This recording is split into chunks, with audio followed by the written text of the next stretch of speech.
Rail station থেকে একসঙ্গে ৯ জন বিদেশি নাগরিককে আটক। কিভাবে তারা ভারতে এলেন, কারা তাদের আশ্রয় দিয়েছিল, আর কেনই বা গোপনে দেশ ছাড়ার চেষ্টা করছিলেন? আজকের এই প্রতিবেদনে জানুন পুরো ঘটনা। নমস্কার, শ্যাডো বাংলা নিউজে আপনাদের সবাইকে স্বাগতম। আজকের বড় খবর, পশ্চিমবঙ্গের মুর্শিদাবাদ জেলা থেকে ভগবানগোলা রেল স্টেশন চত্বরে পুলিশ অভিযান চালিয়ে ৯ জন বাংলাদেশি নাগরিককে গ্রেপ্তার করেছে।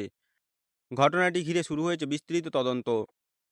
পুলিশের তথ্য অনুযায়ী গোপন সূত্রে খবর পাওয়ার পর ভগবানগোলা রেল স্টেশন এলাকায় তল্লাশি চালানো হয়।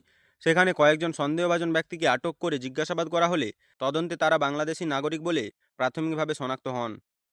প্রাথমিক তদন্তে পুলিশের দাবি, ওই ব্যক্তিরা ভারতের বিভিন্ন রাজ্যে কাজ করছিলেন এবং গোপনে বাংলাদেশে ফিরে যাওয়ার পরিকল্পনা করেছিলেন। তবে কিভাবে তারা ভারতে প্রবেশ করেছিলেন, কতদিন ধরে এখানে ছিলেন এবং এই ঘটনার সঙ্গে কোনো বড় চক্র বা মানব পাচার নেটওয়ার্ক জড়িত আছে কিনা তা খতিয়ে দেখা হচ্ছে। পুলিশ জানিয়েছে, আটক ব্যক্তিদের বিরুদ্ধে আইন অনুযায়ী ব্যবস্থা নেওয়া হয়েছে এবং তদন্ত অব্যাহত রয়েছে। ঘটনার সমস্ত দিক খতিয়ে দেখা হচ্ছে। এই ঘটনায় তদন্ত শেষ না হওয়া পর্যন্ত আরও নতুন তথ্য সামনে আসতে পারে। কোনো সরকারি আপডেট প্রকাশিত হলে আমরা আপনাদের কাছে দ্রুত পৌঁছে দেব। এই ধরনের নির্ভরযোগ্য ও দ্রুত খবর সবার আগে পেতে শ্যাডো বাংলা নিউজ চ্যানেলটি সাবস্ক্রাইব করুন। ভিডিওটি ভালো লাগলে লাইক ও শেয়ার করুন। ধন্যবাদ। ভালো থাকুন, সুস্থ থাকুন।